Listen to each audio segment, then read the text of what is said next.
Hello student, welcome back to my channel Samrat academy. Student, मेरा नाम आकाश। मेरे प्यारे बच्चे, अगर आप भी 2023 बोर्ड एग्जाम देने वाले हो तो ये वीडियो आपके लिए सबसे ज्यादा इंपॉर्टेंट है। आज मैं आप लोगों को मैथ के महत्वपूर्ण प्रश्न कराने वाला हूं जो वेरी वेरी मोस्ट इंपॉर्टेंट है। पेपर में 100% आएगा, मेरी गारंटी है मेरे प्यारे बच्चों।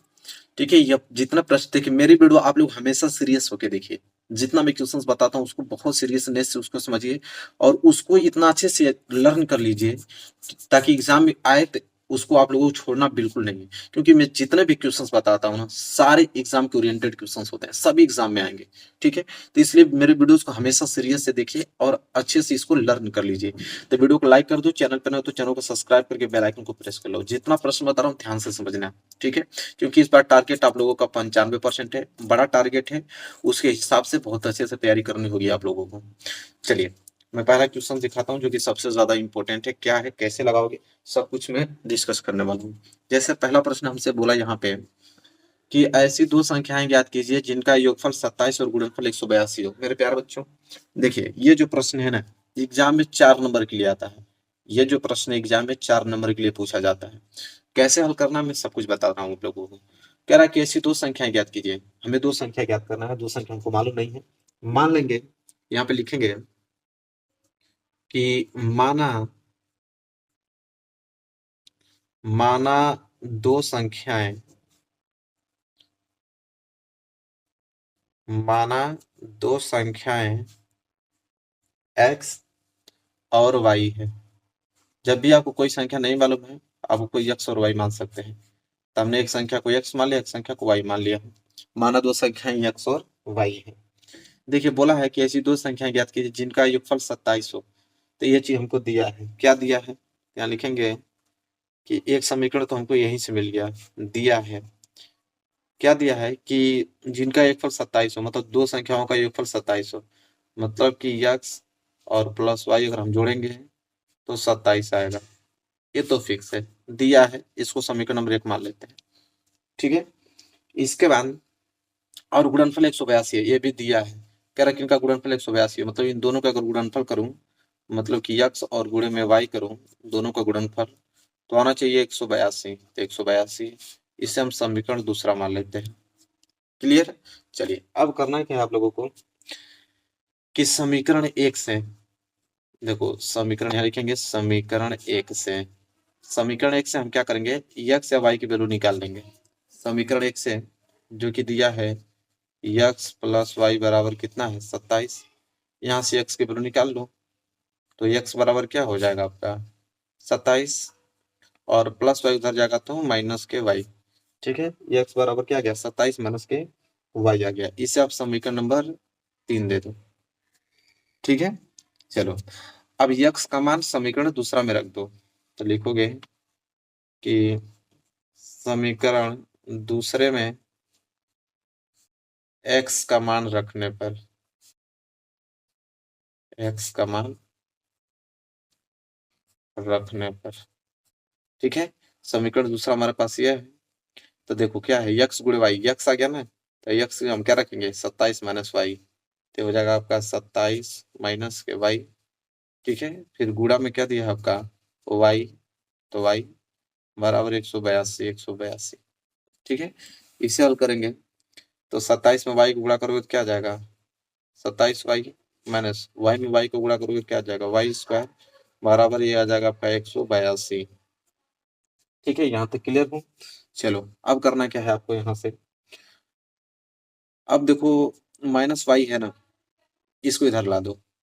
ठीक है, अब इन सभी को दोनों को उधर ला दो तो माइनस वाई इधर आएगा तो आ जाएगा आपका plus Y square, plus 27 Y इधर आएगा तो हो जाएगा माइनस 27 वाई। दोनों उधर चला गया तो इधर बच गया 0। अब प्लस 182 इधर जो है, प्लस 182 तो इधर रहेगा ही रहेगा।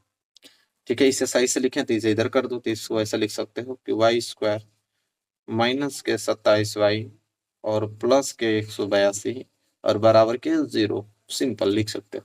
ठीक है, अब इसका हमें करना है गुणनखंड। ठीक है, तो 182 को गुणा, यहाँ पे कुछ नहीं है तो 1 है, 182 गुणा जब 1 में करोगे तो 182 आएगा। ऐसा फैक्टर करो कि गुणा करने पे 182 आ जाए, जोड़ने घटाने पे 27 आ जाए। ठीक है, तो फैक्टर आपका 14 और ये 13 का होगा, क्योंकि जब 14 में 13 गुणा करते हैं तो 182 भी आ जाता है, और 14 और प्लस 13 100, और मतलब 14 और 13 27 भी हो जाएगा। तो यहाँ पे लिख देंगे कि वाई स्क्वायर माइनस 27y लाना है ना, तो दोनों माइनस करना पड़ेगा, मतलब कि माइनस के 14y और माइनस के 13y, दोनों जुटेगा तभी तो माइनस 27y आएगा, और प्लस इधर हो गया 182 बराबर के 0। अब यहाँ से जोड़ा बना लो, एक जोड़ा यहाँ से, एक जोड़ा यहाँ से। अब दोनों में देखो कॉमन, तो इन दोनों में कॉमन क्या मिल रहा है आपको, y मिल रहा है ना, तो y कॉमन मिल रहा है तो कॉमन ले लो। तो 2y था, एक y निकल गया तो एक y बच गया, माइनस इसमें से y माइनस हो गया तो कितना बच गया 14, ठीक है। और माइनस यहाँ पे 13 कॉमन ले लो, क्योंकि 13 का भाग 182 में चला जाएगा, 13 हमने कॉमन लिया तो 13 से 13 कैंसिल, तो बच गया यहाँ पे y, और इसमें माइनस उगड़ा इस प्लस में करोगे तो माइनस, और 13 का भाग जब 182 में दोगे तो 14 बढ़ जाएगा बराबर 0, ठीक है। अब देखो जो इस कोष्टक में है उसी ऐसे कोष्टक में, तो यह y माइनस 14, इसमें भी y माइनस 14, तो कॉमन ले लो, तो दोनों में से कॉमन लेंगे तो y माइनस 14, यहाँ से हमने कॉमन ले लिया, तो यहाँ से सिर्फ y बचा और यहाँ से माइनस 13 बचा, ये कोष्टक में हो जाएगा बराबर के 0। अब दोनों को 0 के बराबर कर दो, एक बार क्या करोगे कि y माइनस 14 को 0 के बराबर कर दोगे, एक बार y माइनस 13 को 0 के बराबर कर दोगे, तो ये हो जाएगा आपका y बराबर माइनस 14 उधर जाएगा तो प्लस 14 आ जाएगा, ठीक है, और y बराबर माइनस 13 उधर जाएगा तो प्लस 13 आ जाएगा, ठीक है। तो y बराबर कितना है 13, और यहाँ पे y बराबर क्या गया,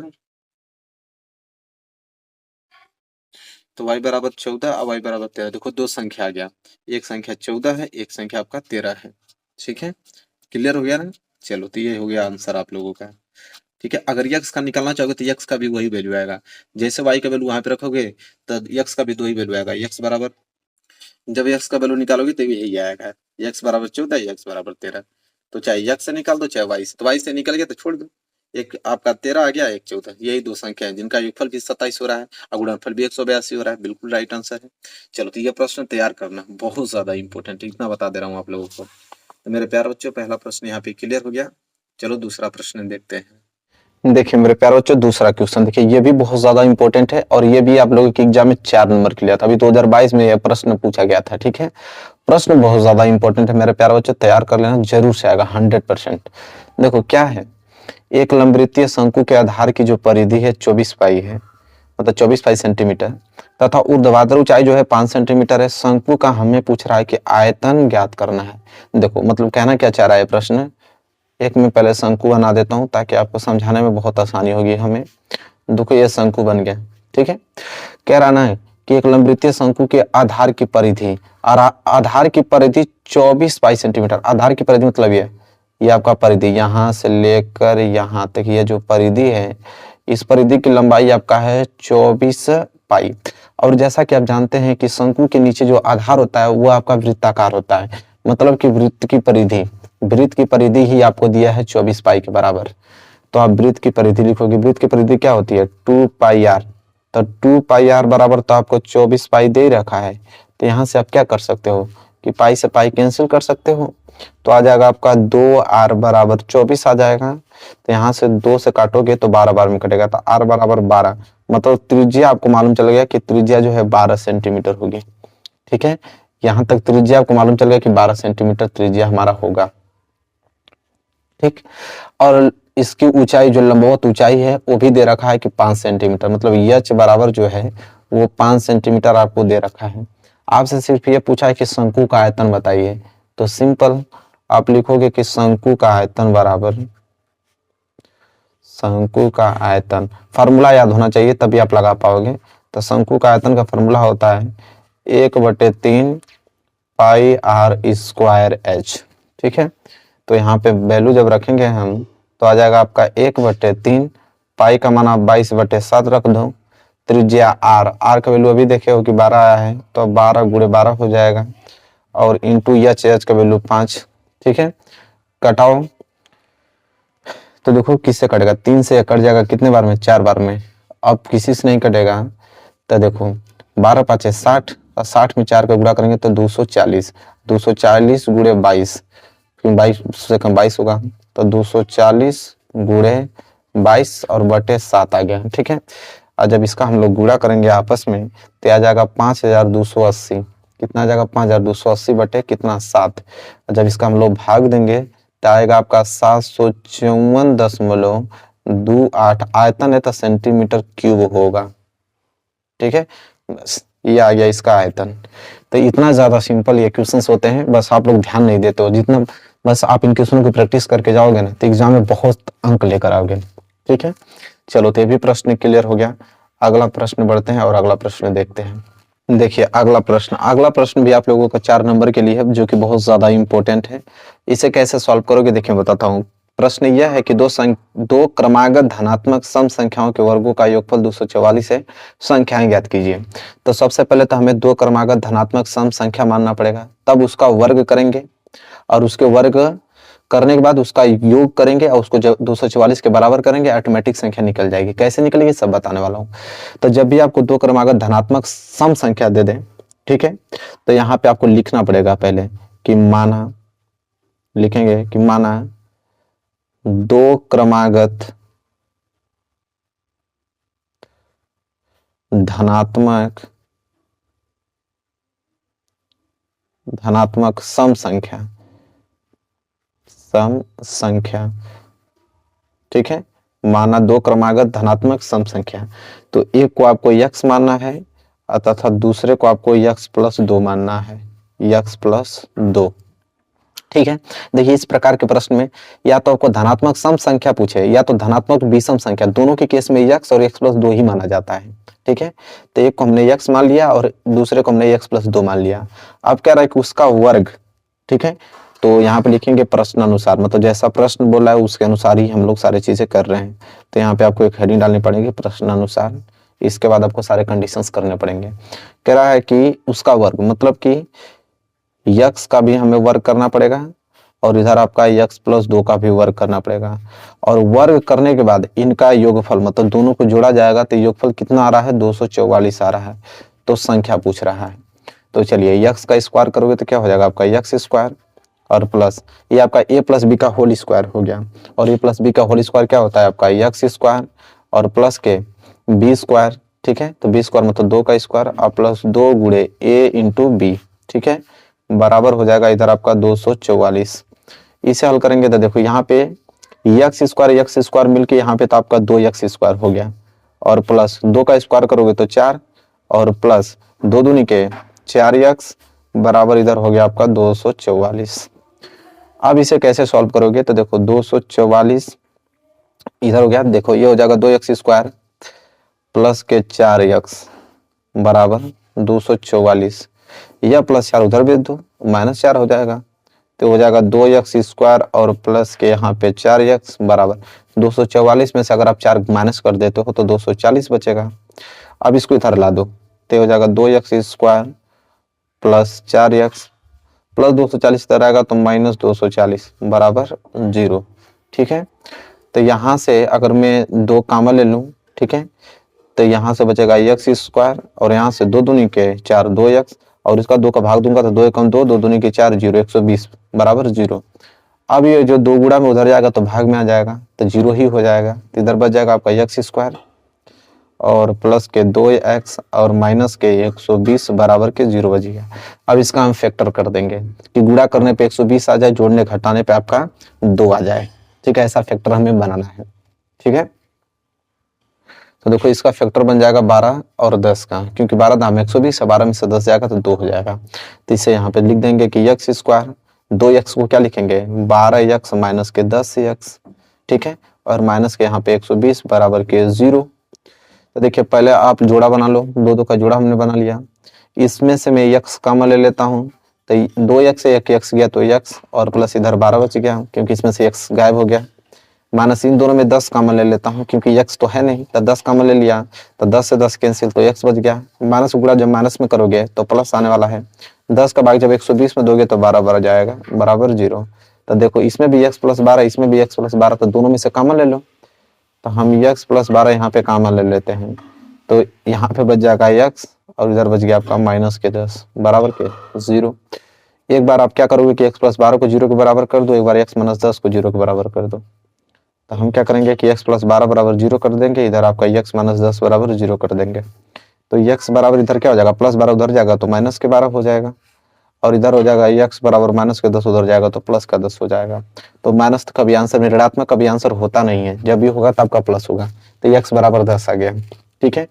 तो वहां पे हमें क्रमागत संख्या हमने क्या माना था, एक को हमने x माना था और दूसरे को हमने x प्लस 2 माना था। तो x के वैल्यू तो एक तो 10 आ गया और यहाँ पे 10 प्लस 2 बराबर 12, ठीक है। मतलब कि पहली संख्या 10 और दूसरी संख्या कितनी आएगी, 12, ठीक है। देख लीजिए, तो ये आप लोगों का राइट आंसर होगा। तो मेरे प्यारे बच्चों, ये प्रश्न बहुत ज्यादा इंपॉर्टेंट है, इसको आप एक दो बार अपने घर पे प्रैक्टिस जरूर कर लेना, क्योंकि ये प्रश्न बहुत ज्यादा इंपॉर्टेंट है, हर साल एग्जाम में आते हैं, तो इस बार भी आने वाला है, ठीक है। इसको तैयार करना। चलो इसी के साथ अगला क्वेश्चन देखते हैं, क्वेश्चन नंबर 4।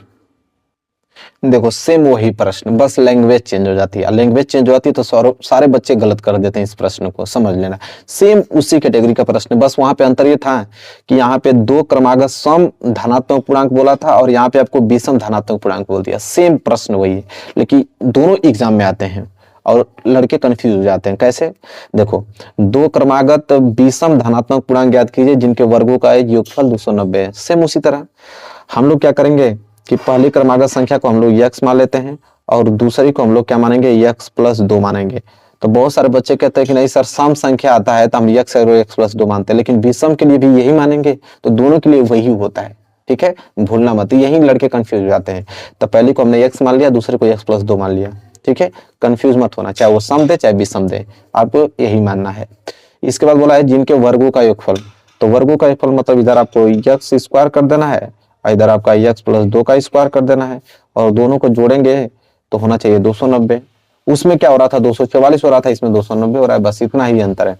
तो कर लोगे, चलो मैं कर ही देता हूँ। तो ये हो जाएगा आपका x स्क्वायर, तो देखिए यहाँ पे एक्स स्क्वायर हो गया, इसे a प्लस बी की स्क्वायर तोड़ दो, वही तो है जो अभी हमने क्वेश्चन किया है। तो क्या हो जाएगा, एक्स स्क्वायर प्लस 2 का स्क्वायर और plus 2 into A into B, यही ना होता है, और बराबर यहाँ पे हो गया 290, ठीक है। अब क्या करोगे यहाँ पे कि x वही चीज एक्स स्क्वायर मिलकर हो जाएगा 2x स्क्वायर, और ये आपका 4, और इधर हो जाएगा आपका 2 दूनी के 4x, और बराबर इधर 290, मतलब सेम वही पैटर्न है। इसके बाद देखो अब क्या करोगे कि 2x स्क्वायर और प्लस के 4x और बराबर इधर के 290, और प्लस 4 उधर जाएगा तो माइनस के 4 हो जाएगा। बस ये हो जाएगा आपका 2x स्क्वायर और प्लस के इधर पे 4x बराबर 290 में से अगर 4 घटा दोगे तो 286 आएगा। अब उसको इधर ला दो, तो 2x स्क्वायर और प्लस के 4x और इधर आएगा तो माइनस के 286 बराबर हो जाएगा 0। अब ऐसा फैक्टर करो कि गुणा करने पे 286 आ जाए और जोड़ने घटाने पे आपका 4 आ जाए, तो वो आपका है 13 और 11 का, क्योंकि 13 में 11 को गुणा करोगे तो 286 भी आ जाएगा। नहीं 13 11 थोड़ी होता है, 13 11 नहीं। इसको एक काम करो कि 286 का एलसीएम निकाल दो, नहीं तो इसका सिंपल करना है, या तो 2 कॉमन ले लो और आपका आसान हो जाएगा, 2 कॉमन ले लो तो हो जाएगा एक्स स्क्वायर और प्लस 2 दूनी के 4x, और ये कटेगा तो 2 कम 2, 2 चौक को 8 और 2 3 6 बराबर 0। सिंपल और आसान हो गया। तो 2 गुणा में उतर जाएगा तो भाग में तो 0 ही आने वाला है वो तो बचेगा एक्स स्क्वायर प्लस के 2x और माइनस के 143 बराबर के 0। अब फैक्टर हो जाएगा, गुणा करने पे 143, जोड़ने घटाने पे, तो अब ये वाला काम कर जाएगा, क्योंकि देखो गुणा करोगे 13 को गुणा 11 में तो 143 आएगा, और 13 में से 11 घटाओगे तो 2 भी आने वाला है। तो इसको रख दो यहाँ पे, तो हो जाएगा आपका एक्स स्क्वायर और प्लस के 13x और माइनस के 11x और माइनस के 143 बराबर के 0, ठीक है। अब करना क्या है, जोड़ा बना लो यहाँ और इसका, इसमें से x कॉमन ले लो तो x प्लस 13, और माइनस इसमें से आप 11 कॉमन ले लो तो x, और माइनस गुणा माइनस में करोगे तो प्लस 11 का भाग जब 143 में दोगे तो 13 बार जाएगा बराबर के 0। एक चीज नोटिस करो कि इसमें भी x प्लस 13, इसमें भी x प्लस 13, तो कॉमन ले लो, तो x प्लस 13 एक कोष्टक में और एक कोष्टक में हो जाएगा x माइनस के 11 बराबर 0। अब करना है क्या है कि एक बार x प्लस 13 को 0 को बराबर कर दो, एक बार x माइनस 11 को 0 को बराबर कर दो, तो x प्लस 13 बराबर 0 हो जाएगा, इधर आपका x माइनस 11 बराबर 0 हो जाएगा, तो x बराबर प्लस 13 उधर जाएगा तो माइनस 13 हो जाएगा, इधर x बराबर माइनस 10 उधर जाएगा तो प्लस 10 हो जाएगा। तो ये तो मैं आंसर होगा नहीं, जब भी होगा तो 10 ही होगा। तो हमने पहली संख्या को क्या माना था x, और दूसरी संख्या को हमने x प्लस 2 माना था। एक संख्या तो 10 निकल गई, दूसरी संख्या 12 निकल गई, सेम, ठीक है। तो क्लियर हो गया आप लोगों का, सेम वही आंसर आया है जो उसमें आया था। ठीक है, तो कोई फर्क पड़ा? देखो धनात्मक या आपका धनात्मक सम पूर्णांक पूछे चाहे धनात्मक विषम पूर्णांक पूछे, दोनों आंसर सेम ही आता है। इसीलिए हम लोग एक को x माने थे और दूसरे को x+2 माने थे दोनों कंडीशन में। तो क्लियर हो गया, ये दोनों में से एक प्रश्न 100% आएगा। चलो अगला प्रश्न देख लेते हैं और अगला प्रश्न करते हैं। देखो मेरे प्यारे बच्चों, अगला प्रश्न बहुत ज्यादा इंपॉर्टेंट है। ठीक है, ये भी प्रश्न 4 नंबर के लिए आता है, बहुत प्यारा प्रश्न है। अभी 2022 में भी ये प्रश्न आया था। ठीक है, प्रश्न क्या है देखिए, एक लंबवृत्तीय शंकु की तिर्यक ऊंचाई आपका 13 सेंटीमीटर है और संपूर्ण पृष्ठ की बात करें तो 90 पाई सेंटीमीटर स्क्वायर है। इसके आधार की त्रिज्या ज्ञात कीजिए। चलिए चित्र के द्वारा मैं समझाऊंगा तो और आप लोगों को अच्छा क्लियर हो जाएगा कि क्या पूछ रहा है, क्या दिया है। देखो इसमें एक चीज आपको दिया है तिर्यक ऊंचाई, मतलब ये आपके तिर्यक ऊंचाई को हम एल से डिनोट करते हैं, जो कि एल बराबर आपको दे रखा है कि 13 सेंटीमीटर है, कोई दिक्कत नहीं। ठीक, इसके बाद संपूर्ण पृष्ठीय क्षेत्रफल, इसके पूरे संपूर्ण पृष्ठीय क्षेत्रफल दिया है 90 पाई। इसके आधार की त्रिज्या, आधार की त्रिज्या मतलब ये आपका क्या है, आधार है, और इसकी आधार की त्रिज्या मतलब ये इसका सेंटर पॉइंट हो गया। तो यह इसकी त्रिज्या पूछ रहा है कि इसकी त्रिज्या क्या होगी। देखिए एक चीज हमको दिया है संपूर्ण पृष्ठ। ठीक है, अब देखो शंकु का संपूर्ण पृष्ठ क्या होता है, तो शंकु का संपूर्ण पृष्ठ आपका सूत्र होता है पाई आर और यल प्लस आर, ये आपका संपूर्ण पृष्ठीय क्षेत्रफल होता है। और ये किसके बराबर होगा, 90 पाई के बराबर होगा, क्योंकि दिया हुआ है। ठीक है, और एल बराबर तो आपको दे रखा है कि 13। तो देखो ये हो जाएगा आपका यहाँ पे पाई आर और कोष्टक में एल, एल का वैल्यू कितना है 13, आर तो हमको निकालना है तो आर छोड़ देंगे, बराबर के 90 पाई। देखो पाई से पाई क्या हो जाएगा, कैंसिल। आप 13 को गुणा आर में करोगे तो ये हो जाएगा आपका 13 आर और प्लस आर को गुणा आर में करोगे तो आर स्क्वायर बराबर के क्या आ जाएगा, यहाँ पे 90 आ जाएगा। ठीक है, तो देखो ये इसे अरेंज करके लिखोगे तो हो जाएगा आर स्क्वायर, इसको इधर लिख दो तो हो जाएगा प्लस 13 आर प्लस 90 इधर आएगा तो माइनस के 90 बराबर के 0। अभी गुणनखंड हो गया, हल कर दो, गुणा करने पर 90, जोड़ने घटाने पे आपका 13 आना चाहिए। तो 18 5 है 90 और 18 में से 5 जाएगा तो 13 भी हो जाएगा। तो हो जाएगा R square plus 18 R minus के 5 आर और माइनस के 90 बराबर 0। तो एक जोड़ा यहाँ से एक जोड़ा यहाँ बना लो, तो यहाँ से आर का मान ले लो, आर का मान लोगे तो आर प्लस कितना हो जाएगा 18 और माइनस के यहाँ पे 5 का मान लोगे तो 5 से 5 कैंसिल, आर माइनस में माइनस गुणा करोगे तो प्लस 5 का भाग जब 90 में दोगे तो 18 बार जाएगा और बराबर के 0। तो यहाँ पे आर प्लस 18 आर प्लस 18 यहाँ पे दोनों कामन ले लो, तो आर प्लस 18 एक कोष्टक में और एक कोष्टक में हो जाएगा आर माइनस 5 बराबर के 0। तो एक हो जाएगा आर प्लस 18 बराबर 0, एक बार हो जाएगा आर माइनस 5 बराबर 0। तो आर बराबर क्या होगा, प्लस 18 इधर जाएगा तो माइनस 18 और आर बराबर माइनस 5 उधर जाएगा तो प्लस 5। तो यह तो माइनस होगा नहीं, जब भी होगा तो यह, तो आधार की त्रिज्या कितनी आ गई 5 सेंटीमीटर शंकु के आधार की त्रिज्या होगी। तो इतना सिंपल सिंपल क्वेश्चन आपके एग्जाम में आएंगे, हालांकि बस प्रैक्टिस किए रहेंगे तो सारे क्वेश्चन आप कर दोगे अच्छे से।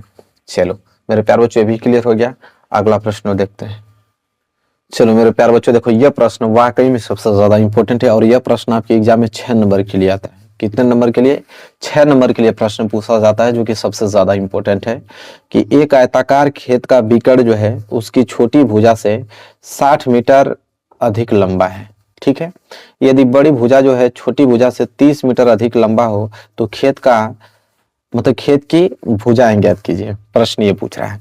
सबसे पहले देखिए समझाने के लिए अब मैं एक आयताकार खेत बना लेता हूं तो पूरी चीज क्लियर हो जाएगी कि क्या पूछा है क्या दिया है। एक हमने आयताकार खेत बना लिया, ठीक है, नाम भी दे देता हूं, इसका नाम ए है, इसका नाम बी दे देता हूं, इसका नाम सी और इसका नाम डी दे देता हूं। ठीक है, दिया है कि एक आयताकार खेत का बिकड़, देखो बिकड़ यहाँ पे एक बिकड़ में ले लेता हूँ, ये बिकड़ है इसकी। तो बोला है कि एक आयताकार खेत का जो बिकड़ होगा, ये जो बिकड़ है ना उसकी छोटी भुजा से 60 मीटर अधिक लंबा है और यदि बड़ी भुजा छोटी भुजा से 30 मीटर अधिक है। तो देखो सब छोटी भुजा से तुलना हो रहा है ना, तो छोटी भुजा के तुम x मान लो। ठीक है, तो छोटी भुजा चौड़ाई होती है तो इसको हमने x मान लिया। तो छोटी भुजा को जैसे तुमने x माना तो जो बिकड़ है छोटी भुजा से 60 मीटर अधिक है तो बिकड़ तो हो जाएगा x प्लस के 60। ठीक है, और बड़ी भुजा यह लंबाई, बड़ी भुजा जो है छोटी भुजा से 30 मीटर अधिक है तो ये हो जाएगा x प्लस के 30 हो जाएगा। सिंपल। अब पूछा है तो खेत की भुजाएं ज्ञात कीजिए। ठीक है, यहाँ इतना चीज आपको दिया है। आप देखो आप करोगे क्या, तो यहाँ पे एक चीज लिखना पड़ेगा, आप लिख देना कि बड़ी भुजा, नाम दे देना आप, जैसे बड़ी भुजा दिया है ना, तो बड़ी भुजा इसमें क्या है आपका BC है, तो बड़ी भुजा BC बराबर कितना दिया है, x प्लस के 30 मीटर दिया है, ठीक है। इसके बाद विकर्ण यहाँ पे लिखना पड़ेगा ताकि एग्जामिनर समझ में आ जाए, एग्जामिनर को विकर्ण क्या है, यहाँ पे AC है और AC बराबर कितना दिया है, x प्लस के 60, ठीक है। इसी तरह छोटी भुजा भी लिखना पड़ेगा हमें, तो छोटी भुजा, छोटी भुजा क्या है, यक्स है, तो छोटी भुजा यक्स नहीं AB है जो कि यक्स के बराबर है, ठीक है, यक्स मीटर है, ठीक है। अब देखो हम क्या करेंगे कि ये जो त्रिभुज बन रहा है, देखो त्रिभुज ABC में, अब एक ऐसा त्रिभुज है समकोण त्रिभुज है, क्योंकि ये 90 अंश का है, तो समकोण त्रिभुज है तो पाइथागोरस नियम लग जाएगा, तो लिखोगे कि त्रिभुज ABC में पाइथागोरस नियम से, पाइथागोरस नियम से, और पाइथागोरस नियम क्या कहता है, ये तो आपको जानकारी होगा ही होगा। पाइथागोरस नियम ये कहता है कि कर्ण का स्क्वायर, कर्ण क्या है, ये 90 अंश के सामने भुजा कर्ण कहलाती है, कर्ण का मतलब AC का स्क्वायर, कर्ण का स्क्वायर AC का स्क्वायर बराबर लंब, लंब मतलब AB का स्क्वायर और प्लस आधार मतलब BC का स्क्वायर, और वैल्यू अब रख दो, AC का वैल्यू मालूम ही है आपको, x प्लस 60 है, तो x प्लस 60 का होल स्क्वायर बराबर के AB का स्क्वायर, और AB क्या है यक्स, तो यक्स का स्क्वायर प्लस BC का स्क्वायर, BC आपका x प्लस 30 है, तो x प्लस 30 का होल स्क्वायर कर दो, तो ये तो आपका a प्लस बी के होल स्क्वायर टूटेगा, जो कि फार्मूला होता है x स्क्वायर प्लस के b स्क्वायर मतलब कि 60 का स्क्वायर और प्लस के 2 इंटू ए इंटू बी बराबर, यह होता है आपका x स्क्वायर, ये भी आपका a प्लस बी के होल स्क्वायर टूट जाएगा, तो x square plus b square plus 2 into A into B, ठीक है। यह अब करना क्या है, ये हो जाएगा आपका x स्क्वायर और 60 का वर्ग करोगे तो 3600 प्लस 60 को गुणा 2 में करोगे तो 60 दूनी के 120x और बराबर x स्क्वायर और प्लस x स्क्वायर और प्लस 30 का स्क्वायर करोगे तो कितना जाएगा 900 और प्लस 30 दूनी के 60x आएगा ना, बिल्कुल। देखो x स्क्वायर से x स्क्वायर तुरंत कैंसिल कर दो, ठीक है, बिना सोचे समझे। इसके बाद वो आगे क्या कर सकते हो, यहाँ पे बचेगा क्या, इन सबको उधर भेज दो, इधर सबको तब उधर भेज दोगे तो इधर सिर्फ 0 बचेगा। अब देखो होगा क्या, इधर आपका x स्क्वायर, ठीक है, और प्लस इधर बचा आपका 900 प्लस 60x, और यह प्लस का उधर जाएगा तो माइनस का होगा 3600, ठीक है, यहाँ कंफर्म हो, और प्लस 120 उधर जाएगा तो माइनस के 120x आएगा। अब इसको सॉल्व करो, कैसे होगा, 0 बराबर x स्क्वायर ऐसे ही हो जाएगा, देखो 60x और इधर माइनस 120x, जब 120x में से 60x जाएगा तो माइनस के कितना बचेगा, 60x बचेगा, बिल्कुल, माइनस के 3600 और प्लस के 900, ठीक है, तो माइनस के 3600 में से प्लस के 900 जाएगा तो माइनस के 2700 बचेगा, कंफर्म हो। अब इसको इधर लिख दो तो ये हो जाएगा आपका x स्क्वायर माइनस के 60x और माइनस के 2700 और बराबर इसको इधर 0 लिख दो। अब ऐसा फैक्टर करो कि गुणा करने पे 2700 आ जाए, जोड़ने घटाने पे आपका 60x आ जाए, ठीक है, ऐसा फैक्टर करना है। तो क्या होगा 9 3 27 मतलब 90 और 30 का होगा, ठीक है, तो चलो 90 और 30 का होगा तो कर देते हैं, तो यहाँ पे हो जाएगा आपका x स्क्वायर माइनस के 90x और प्लस के 30x, क्योंकि माइनस के 90x और प्लस के 30x करूंगा तभी तो माइनस के 60x आएगा, और माइनस के दर 2700 बराबर के 0, तो एक जोड़ा यहाँ से बन गया, एक जोड़ा यहाँ से बन गया, इसमें से तुम x कॉमन ले लो तो x माइनस के 90 बचेगा, और प्लस यहाँ से 30 कॉमन लोगे तो x माइनस 30 का भाग जब 2700 में दोगे ना तो 90 भर जाएगा बराबर 0, तो इसमें भी 90 और इसमें भी 90 मतलब x माइनस 90, इसमें भी x माइनस 90, इसमें भी कॉमन ले लो, तो x माइनस 90 एक कोष्टक में और एक कोष्टक में x प्लस के 30 बराबर के 0, वही एक बार x प्लस 90 को इसको बराबर कर दो, इसको बराबर 0 कर दो, मतलब दोनों को 0 को बराबर करोगे तो x माइनस 90 बराबर 0, तो x बराबर प्लस के क्या आ जाएगा 90, और एक बार इसको यहाँ पे कर देते हैं यक्स माइनस 30 बराबर, अरे यक्स प्लस 30 बराबर 0, तो यक्स बराबर माइनस के 30, और माइनस के 30 तो आंसर होगा नहीं, जब भी होगा तो प्लस का, तो यक्स बराबर 90 आ गया। ठीक है, हमसे भुजा पूछा था, तो देखो भुजा का मतलब कि ये तो चौड़ाई, चौड़ाई हमको निकल गया, मतलब छोटी भुजा तो निकल गया जिसे चौड़ाई का नाम दिया था। लंबाई क्या होगा, लंबाई इससे 30 मीटर अधिक थी, मतलब यक्स प्लस तो हम लोग 30 माने थे, तो ये क्या हो जाएगा 90 और प्लस अगर 30 जोड़ दें तो ये 120। ठीक है, मतलब कि लंबाई मतलब बड़ी भुजा क्या हो जाएगी 120 हो जाएगी, बस हो गया। और विकर्ण की बात करें तो विकर्ण भैया 60 मीटर अधिक था, मतलब यक्स प्लस 60 था, तो 90 प्लस 60 कितना हो जाएगा 150, मतलब 150 मीटर विकर्ण हो जाएगा। तो छोटी भुजा 90, बड़ी भुजा 120, विकर्ण 150 मीटर, बस हो गया। तो यह प्रश्न बहुत ज़्यादा इंपॉर्टेंट है, तैयार रखना मेरे प्यारे विद्यार्थियों। और आज की वीडियो में बस इतना ही प्रश्न रखेंगे, ठीक है, और इसको पूरा तैयार कर लेना, बहुत इंपॉर्टेंट क्वेश्चन बताया हूँ। वीडियो पसंद आया तो जरूर लाइक करना, चैनल पर नए हो तो चैनल को सब्सक्राइब करके बेल आइकन को प्रेस कर लेना। मिलेंगे एक प्यारे से नेक्स्ट वीडियो में, तब तक के लिए धन्यवाद।